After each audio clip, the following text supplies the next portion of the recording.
یہ جو تمہارے اور حرم کے درمیان سیریز کنیکشن ہے نا، ایک کا موڈ خراب ہو تو دوسرے کا بھی خود بخود ہو جاتا ہے۔ اسے پیرالل کنیکشن میں تبدیل کر لو تاکہ ایک کا فیوز اڑنے پر دوسرے کا قائم رہے۔ اپنی بات کے آخر میں آکاشا نے فائق کا کاندھا تھپکا اور چل پڑا۔ مجھے آگے ہی تجھ پر شک ہو رہا تھا کہ تو کچھ نہ کچھ گڑبڑ ضرور کرے گا۔ فائق بھی اس کے پیچھے چلتا ہوا کہنے لگا، تو روک لیتے نا اپنی سالی کو۔ آکاشا کی بات پر فائق نے اسے ایک زوردار مکہ رسید کیا اور لائبریری کی طرف چل پڑا۔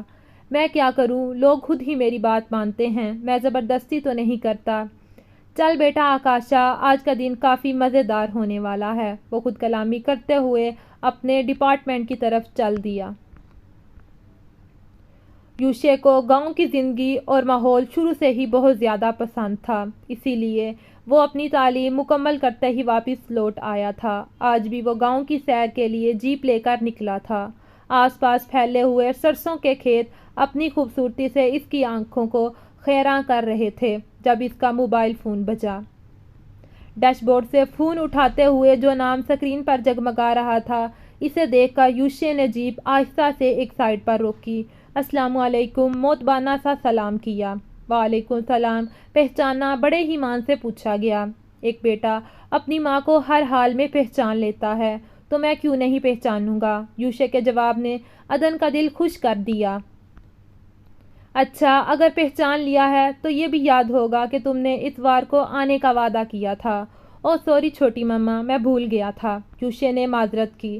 کوئی بات نہیں، بس تمہیں دیکھنے کو دل کر رہا تھا۔ عدن کی محبت پر یوشے کو مزید شرمندگی ہوئی۔ آپ مجھ سے اتنا پیار کیوں کرتی ہیں؟ مجھے شرمندگی ہوتی ہے۔ حیدر افندی جس سے محبت کرتا ہے، چاہے وہ کوئی انسان ہو، حیوان ہو یا بے جان اشیاء، مجھ پر لازم ہے کہ میں ان سے محبت کروں۔ دوسرا، تم بالکل اپنے باپ جیسے ہو، اس لیے مجھے بہت اچھے لگتے ہو۔ عدن ہمیشہ سے ہی یوشے کو لاجواب کر دیتی تھی، مگر بابا تو مجھے پیار نہیں کرتے، یوشے نے شرارت سے کہا۔ ایک تو تم دونوں بھائی پتہ نہیں کیوں میرے حیدر کے پیچھے پڑے رہتے ہو۔ عدن نے مصنوعی غصہ کیا۔ آکاشا کیسا ہے؟ یوشے نے موضوع بدلا۔ جانتا تھا اب وہ سیریس ہو جائیں گی۔ اس کا تو پوچھو مت، پتہ نہیں کیا کیا کرتا رہتا ہے۔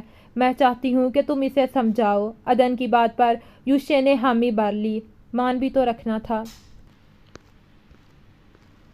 کون کو کہتا ہے سوتیلی ماں اچھی نہیں ہوتی؟ یوشے دل میں سوچنے لگا۔ کال بند کرتے ہی اس نے فون ڈیش بورڈ پر رکھا۔ ایک پل کے لیے اس کا دھیان سڑک سے ہٹ گیا تھا۔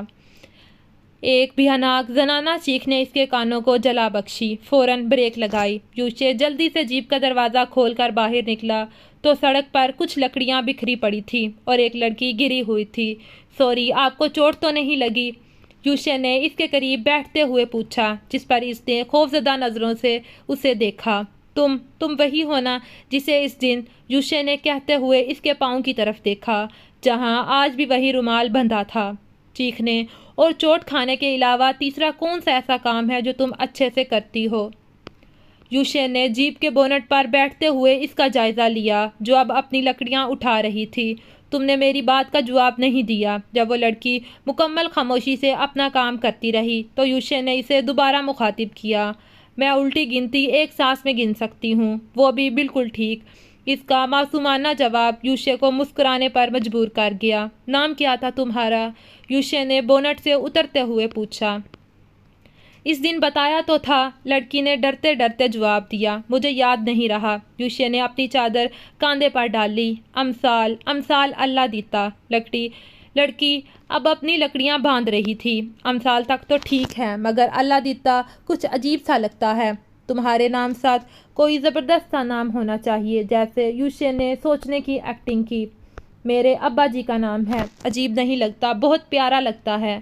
لڑکی اب لکڑیاں سر پر رکھنے لگی تھی۔ ارے تمہارے بازو پر چوٹ لگی ہے۔ یوشے کی نظر اس کے بازو پر پڑی۔ میں آنکھیں بند کر کے الٹی گنتی نہیں پڑھوں گی۔ امسال نے زور زور سے نفی میں گردن ہلائی، جس پر یوشے کے ہونٹ مسکرا دیے۔ میں ایسا کرنے کو کہوں گا بھی نہیں۔ یہ رومال باندھ لو تاکہ گھر جانے تک خون رکا رہے۔ یوشے نے اپنی جیب سے ایک خوشبودار رومال اس کی طرف بڑھایا۔ لے لو۔ امثال کے ہچکچانے پر یوشے ایک قدم آگے بڑھا۔ شکریہ، امثال نے رومال پکڑتے ہوئے کہا۔ تمہارا کوئی بھائی نہیں ہے؟ یوشے کے سوچنے پر امثال کو حیرت ہوئی۔ ہے، بالکل ہے، مگر آپ کیوں پوچھ رہے ہیں؟ تو پھر تم کیوں لکڑیاں لے کر جاتی ہو؟ یوشے کے سوال پر امثال سر پر رکھی لکڑیاں لی اور چل دی۔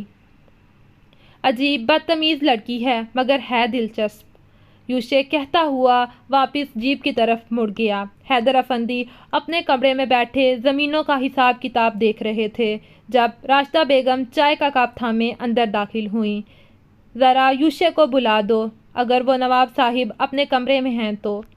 حیدر نے ایک نظر راشدہ کو دیکھتے ہوئے کہا، بڑی سرکار حد سے زیادہ اس کے نخرے اٹھاتی ہیں اور آپ ضرورت سے زیادہ سختی کرتے ہیں، اس طرح اس کی شخصیت متاثر ہو رہی ہے۔ راشدہ بیگم نے چائے کا کپ حیدر افندی کے قریب رکھا۔ راشدہ بیگم کی بات پر حیدر افندی نے ایک ناگوار نظر ان پر ڈالی۔ مجھ سے بحث نہ کیا کرو، مجھے غصہ آتا ہے، بس یوشے کو بلا دو اور جاؤ یہاں سے۔ حیدر افندی نے ہاتھ کے اشارے سے انہیں جانے کا کہا۔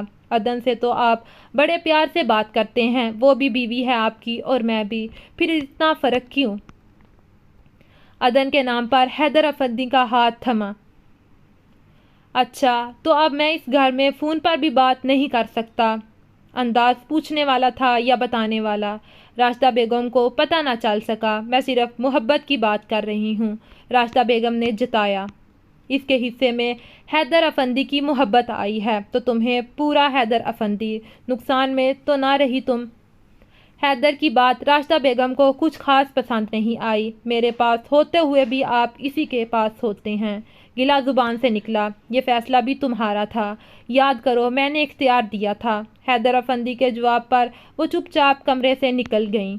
جنوری کی شام میں دسمبر سے بھی زیادہ سرد ہوتی ہیں اور آج تو ہوا کے ساتھ ساتھ بوندا باندی بھی جاری تھی۔ بطول نے کھڑکی کے پاس کھڑے ہوتے ہوئے سوچا، آج صبح سے ہی میرا دل کچھ بے چین ہے، پتہ نہیں کیا ہونے والا ہے۔ نوید بھی کتنے دن سے نہیں آیا۔ بطول دل میں سوچتی انگلیوں پر حساب چلانے لگی۔ پورے 5 دن ہو گئے ہیں اس بے وفا کو دیکھے ہوئے، کیا پتہ آج آ جائے۔ بطول نے سرد بھرتے ہوئے کھڑکی کا پردہ سرکایا جہاں سے گیٹ اور اس کے آس پاس کا حصہ بالکل واضح نظر آتا تھا۔ سارا دن کھڑکی پاس کھڑے ہو کر گزارا ہے، اب تو میری ٹانگیں بھی کھڑے ہو کر تھک گئی ہیں۔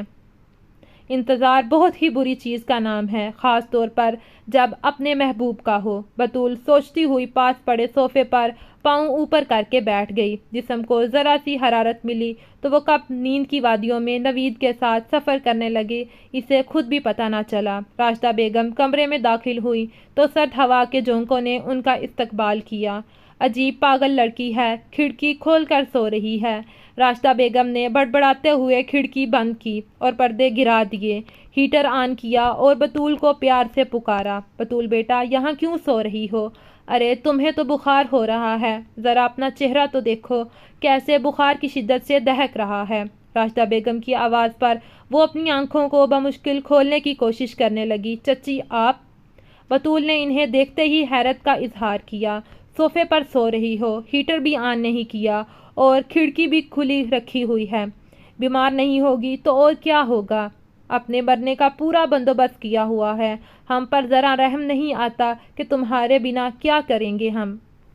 راشدہ بیگم نے پیار سے بطول کو اپنے ساتھ لگایا۔ چچی پتہ ہی نہیں چلا کب میری آنکھ لگ گئی۔ بطول کچھ شرمندہ ہوئی۔ تمہارا بخار تو تیز ہوتا جا رہا ہے، اگر رات زیادہ طبیعت خراب ہو گئی تو؟ راشدہ بیگم کی بات پر وہ پھیکا سا مسکرائی۔ میں یوشے کو کہتی ہوں تمہیں ہسپتال لے جائے۔ چچی کی بات پر بطول نے بگڑے منہ ساتھ انہیں دیکھا۔ میں بالکل ٹھیک ہوں، کچھ نہیں ہوا مجھے، آپ فکر نہ کریں، صبح تک بخار بھاگ جائے گا۔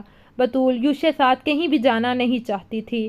میں صرف تمہاری چچی یا ساس نہیں ہوں، میں تمہاری ماں بھی ہوں اور تم میری بیٹی ہو۔ چلو شاباش، اٹھ کر چادر لو، میں یوشے کو دیکھتی ہوں۔ راشدہ بیگم نے الماری سے کالے شیشوں والی چادر نکال کر دی۔ مرے مرے قدموں سے وہ باہر آئی، مگر ڈرائیونگ سیٹ پر کالے لباس میں ملبوس شخص کو دیکھ کر اس کے اندر زندگی کی لہر دوڑ گئی۔ یوشے تو ابھی کسی کام سے باہر گیا تھا تو میں نے نوید کو کہہ دیا ہے، تم پریشان مت ہو، بڑا ہی نیک اور شریف بچہ ہے۔ راشدہ بیگم نے بطول کی آنکھوں میں حیرت دیکھ کر وضاحت دی اور اسے گاڑی کے اندر بٹھایا۔ بیٹا، بی بی کو قریبی ہسپتال سے دوا لا دو، بہت بخار ہے، اور احتیاط سے جانا۔ راشدہ بیگم کی ہدایت پر نوید نے فرما برداری سے سر ہلایا اور بغیر پیچھے دیکھے ڈرائیونگ سیٹ سنبھال لی۔ تم بہت مغرور ہو، ہم تمہاری جدائی میں بیمار پڑ گئے ہیں، مگر تم نے عیادت کرنے کی زحمت نہیں کی۔ گاڑی کی خاموشی کو بطول کی آواز نے ختم کیا۔ بی بی، آپ کیوں مجھ غریب پر رحم نہیں کرتی؟ آپ کیوں چاہتی ہیں کہ میرا جسم سائیں کے کتوں کی خوراک بنے؟ میرے گھر والوں کو سائی اس گاؤں سے دھکے مار مار کر نکال دیں گے۔ آپ کیوں مجھ سے میری عزت، میری وفاداری اور میرا رزق چھیننا چاہتی ہیں؟ میں نے آپ کا کیا بگاڑا ہے؟ میں انسان ہوں، بہک جاؤں گا، مت کیا کریں ایسا۔ نوید کے لہجے میں شدید بے بسی تھی۔ میں اپنی محبت کے ہاتھوں مجبور ہوں۔ تمہیں نہ دیکھوں تو میرا سر پھٹنے لگتا ہے۔ پتہ آج صبح سے تمہارا انتظار کر کر کے مجھے سردی لگ گئی ہے، مگر تم نے ایک نظر دیکھنا بھی پسند نہیں کیا۔ تمہیں بھی تو مجھ پر ذرا ترس نہیں آتا۔ اپنی بات کے آخر میں وہ خود ہی ہنسی۔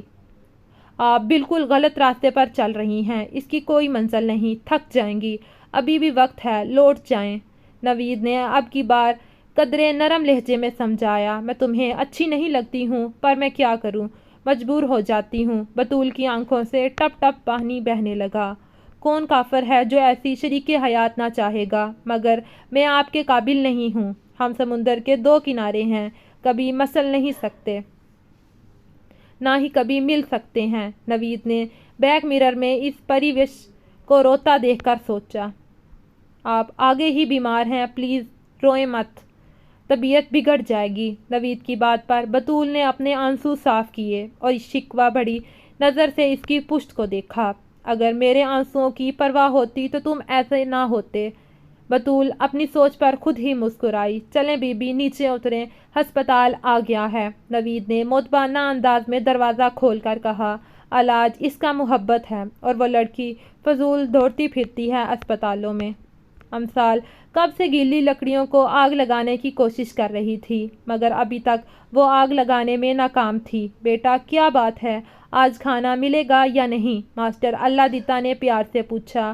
ابا، کب سے کوشش کر رہی ہوں، مگر آگ ہی نہیں لگ رہی، امثال نے رونی صورت ساتھ جواب دیا۔ تو اس میں رونے والی کیا بات ہے؟ ہم اپنے بیٹے کی مدد کر دیتے ہیں آگ جلانے میں، آخر میں نے بھی تو کھانا کھا کر سونا ہے۔ ماسٹر اللہ دیتا نے مسکرا کر امثال کو پیچھے کیا اور خود آگ جلانے لگے۔ ابا، ایک بات پوچھوں؟ امثال کے دل میں جو سوال کافی دنوں سے پنپ رہا تھا وہ زبان پر آ ہی گیا۔ تمہیں بولنے کے لیے کب سے میری اجازت کی ضرورت پڑ گئی؟ ماسٹر اللہ دیتا کی بات پر امثال نے منہ بنایا۔ ابا، یہ بڑی حویلی والے لوگ کیسے ہیں؟ امثال کے سوال پر ماسٹر اللہ دیتا کا ہاتھ ایک دم سے رک گیا اور انہوں نے عجیب نظروں سے امثال کی طرف دیکھا۔ میں نے کچھ غلط سوال پوچھ لیا ہے شاید؟ ابا کو یوں اپنی طرف دیکھ کر امثال نے بات بدلی۔ بیٹا، آپ کا سوال کچھ غلط نہیں، بلکہ پورا غیر ضروری ہے۔ جن چیزوں سے ہمارا کچھ لینا دینا نہ ہو، ان کے بارے میں پوچھنا یا سوچنا فضول ہے۔ سادہ الفاظ میں، میرے بچے، جس گاؤں جانا نہیں وہاں کا راستہ معلوم کرنے کا فائدہ۔ ماسٹر صاحب نے پیار سے سمجھایا۔ ابا، میرا وہ مطلب نہیں تھا، میں تو ویسے ہی پوچھ رہی تھی کہ اتنی بڑی حویلی میں کتنے لوگ رہتے ہوں گے۔ امثال کو یوں سے یاد آیا، جتنے بھی رہتے ہوں، ہمیں اس سے کیا؟ ماسٹر صاحب نے پھونک مارتے ہوئے دھواں اڑایا، جبکہ آگ بھڑکنے لگی۔ ابا، کیا یہ بڑے لوگ رحم دل ہو سکتے ہیں؟ امثال کے سوال پر ماسٹر صاحب خوب ہنسے۔ یہ کیسا سوال ہوا؟ رحم دل تو کوئی بھی ہو سکتا ہے۔ رحم دلی کا تعلق امیری یا غریبی سے نہیں ہوتا، اس کا تعلق دل سے ہوتا ہے۔ اچھے اور نرم دل والے دوسروں پر رحم کرتے ہیں، جبکہ برے اور سخت دل والے دوسروں پر ظلم۔ ماسٹر جی ساتھ ساتھ لکڑیوں کو پھونک بھی مار رہے تھے۔ یہ لو بیٹا، ہم نے آپ کو آگ جلا دی ہے، اب آپ جلدی سے ہمیں روٹی بنا دیں۔ ماسٹر جی نے چولہے کے پاس سے اٹھتے ہوئے امثال سے کہا۔ اگر تمہاری ماں آج زندہ ہوتی تو تمہیں اتنی مشقت نہ اٹھانی پڑتی، مگر حکم اللہ کا۔ ماسٹر اللہ دیتا ایک دم اداس ہو گئے۔ ابا ایسا مت کہا کریں، آپ ہماری امی بھی تو ہیں۔ امثال کی بات پر ماسٹر جی نے اس کے سر پر پیار سے ہاتھ پھیرا۔ ابا آپ نے میرا نام بڑے لوگوں جیسا کیوں رکھا ہے؟ ہم تو غریب لوگ ہیں، کوئی عام سا نام رکھ دیتے۔ امثال کی بات پر ماسٹر اللہ دیتا کھل کر مسکرائے۔ کبھی نام بھی بڑے چھوٹے ہوتے ہیں، آج کیسی باتیں کر رہی ہو؟ ماسٹر جی کی بات پر امثال تھوڑی شرمندہ ہوئی۔ وہ کہتا ہے مجھے کیا پتا؟ امثال نے بے ساختہ اپنی زبان دانتوں میں لی تھی۔ کون کہتا ہے؟ ماسٹر جی نے تعجب سے پوچھا۔ کوئی نہیں، آپ اندر چلیں، میں روٹی بنا کر لاتی ہوں۔ امثال نے جلدی جلدی سے آٹے کے پیڑے کیے۔ تمہارے پاؤں کا درد اب کیسا ہے؟ ماسٹر جی جانے لگے۔ جب نظر پاؤں پر پڑی، پرانی بات ہے، وہ تو کب کا ٹھیک ہو گیا ہے، نئی بات یہ ہے کہ میرے بازو پر چوٹ لگی ہے۔ امثال نے روٹی توے پر ڈالتے ہوئے مزے سے بتایا۔ بیٹا دیکھ کر کام کیا کرو، اب کیسی طبیعت ہے؟ ماسٹر جی فکر مند ہوئے۔ ابا پریشان نہ ہوں، میں بالکل ٹھیک ہوں، آخر میں امثال ہوں۔ میں کب سے کہہ رہی ہوں کہ حارث کو فون کرو، مگر مجال ہے جو زبیر صاحب کے کانوں پر جوں بھی رنگے۔ بچیاں ابھی تک نہیں آئی، مغرب ہونے والی ہے۔ کلثوم بیگم مسلسل زبیر صاحب کو کہہ کر تنگ آ گئی تھی، اس لیے اب اپنی ساس سمیرہ بیگم سے شکایت کرنے لگی۔ بیٹا بہو بالکل ٹھیک کہہ رہی ہے، ذرا پتہ تو کرو وہ لوگ کدھر رہ گئے ہیں، آج سے پہلے تو کبھی ایسا نہیں ہوا۔ سمیرہ بیگم نے ٹی وی دیکھتے ہوئے زبیر صاحب کو مخاطب کیا۔ اماں اس کا تو یہی کام ہے، خود بھی پریشان ہونا اور دوسروں کو بھی کرنا۔ جب حارث صبح کہہ رہا تھا کہ وہ آج لیٹ ہو جائے گا تب یہ سو رہی تھی۔ زبیر صاحب نے ایک غصولی نظر سمیرہ بیگم پر ڈال لی۔ پھر بھی تم ایک دفعہ فون کر لو، زمانہ بہت خراب جا رہا ہے۔ سمیرہ بیگم کے کہنے پر چارونا چار زبیر صاحب نے حارث کو کال کی۔ بیٹا کہاں رہ گئے ہو؟ تم جانتے ہو اپنی ماں کو، اس نے ہم سب کا جینا حرام کیا ہوا ہے۔ زبیر صاحب کی بات سن کر حارث نے گھڑی کی طرف دیکھا جہاں شام کے 6 بجے ہوئے تھے۔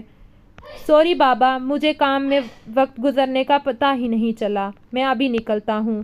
حارث باپ کو تو مطمئن کر چکا تھا، مگر اب اس کے اپنے پسینے چھوٹنے لگے۔ یہ ابھی تک گھر نہیں پہنچی، حالانکہ میں نے حرم کو فون کر کے بتا دیا تھا کہ مجھے زیادہ دیر ہو جائے گی، تم لوگ کیب کرا کر گھر چلی جانا۔ حارث خود کلامی کرتا ہوا حرم کا نمبر ڈائل کرنے لگا۔ آج لائبریری نے 3 بجے بند ہونا تھا، اس بارے میں 1 ہفتہ پہلے ہی تمام اسٹوڈنٹس کو مطلع کر دیا گیا تھا۔ ہر ڈپارٹمنٹ کے نوٹس بورڈ پر یہ نوٹ لگا ہوا تھا۔ کتاب تلاش کرنے کے چکر میں یہ بات مہم کے ذہن سے ہی نکل گئی۔ جب وہ کتاب ملنے کے بعد نیچے لائبریری میں آئی تو خلاف معمول لائبریری بالکل خالی تھی۔ یہ آج ابھی سے لائبریری خالی کیوں ہو گئی ہے؟ مہم بڑبڑاتی ہوئی مین ڈور کے قریب آئی تو کاشن ریبن کو گلاس ڈور سے باہر لگا دیکھ کر ساکت رہ گئی۔ یا اللہ، میں کیسے بھول گئی، اس آکاشا کے بچے پر میں نے کیسے یقین کر لیا؟ مہم وہیں گلاس ڈور کے پاس نیچے زمین پر بیٹھ کر باہر دیکھنے لگی۔ جب اسے دور سے حرم آتی ہوئی دکھائی دی، منع کیا تھا نا کہ اس الو کے پٹھے کی بات مت مانو، اب دیکھ لیا انجام۔ حرم نے غصے اور دکھ کی ملی جلی آواز میں مہم سے کہا، جس پر وہ موٹے موٹے آنسو آنکھوں میں لاتی اسے دیکھنے لگی۔ اب رونے سے کیا ہوگا، چپ کرو اور سوچنے دو کہ کیا کرنا ہے۔ حرم نے خود کو نارمل کرنے کے لیے لائبریری کے آگے چکر کاٹنا شروع کیے، مگر دماغ مسلسل سوچ رہا تھا۔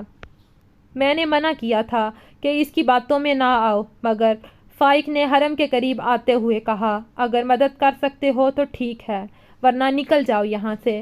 حرم کی بات پر فائق نے سر نفی میں ہلایا۔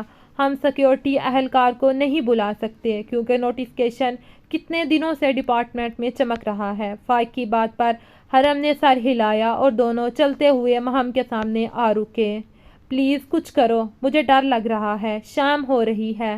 مہم کی آواز بمشکل نکل رہی تھی۔ تم بے فکر ہو، ہم تمہیں چھوڑ کر کہیں نہیں جائیں گے، حرم نے تسلی دی۔ گھر میں سب پریشان ہو رہے ہوں گے۔ مہم کو اچانک ممانی کا خیال آیا۔ تم ریلیکس کرو، کسی کے بارے میں مت سوچو، ہم ذرا ڈپارٹمنٹ کا چکر لگا کر آتے ہیں۔ حرم کی بات پر مہم نے سر ہلایا، مگر اکیلے رہنے کا خوف اسے ڈرا رہا تھا۔ حرم میرے خیال سے میم افندی سے بات کرتے ہیں، اب وہی ہماری مدد کر سکتی ہیں۔ فائق کی تجویز پر حرم نے سر ہلایا۔ ماہم گلاس ڈور ساتھ لا کر نیچے زمین پر بیٹھ گئی اور گھٹنوں میں سر دے کر رونے لگی۔ کاش میں اس منحوس کی بات نہ مانتی، دیر سے گھر پہنچنے پر ممانی تو مجھے تانے دیں گی، اوپر سے جرمانے کے پیسے، یا خدا میں کیا کروں؟ ہاں تم اس موصلہ دار، تم شرط ہار گئی ہو اور میں تمہاری مدد نہیں کر سکتا، میری طرف سے معذرت قبول کرو۔ آکاشا کی آواز کان میں پڑتے ہی ماہم نے اسے سر اٹھا کر خون خوار نظروں سے دیکھا۔ میں باہر آ کر تمہارا سر توڑ دوں گی، بکواس بند کرو اور یہاں سے دفع ہو جاؤ، ماہم نے چیختے ہوئے جواب دیا، جس پر وہ دونوں ہاتھ پینٹ کی جیب میں ڈالے مسکرا رہا تھا۔ ایک تو نیکی کا زمانہ ہی نہیں ہے، میں تو تمہاری مدد کرنے آیا تھا، مگر چلو تمہاری مرضی، چلتا ہوں۔ آکاشا کاندھے اچکا کر جانے لگا۔ مجھے تمہاری مدد کی ضرورت نہیں ہے، فائق اور حرم آتے ہی ہوں گے۔ ماہم نے کوریڈور میں نظر گھمائی جہاں دور دور تک کوئی نہیں تھا۔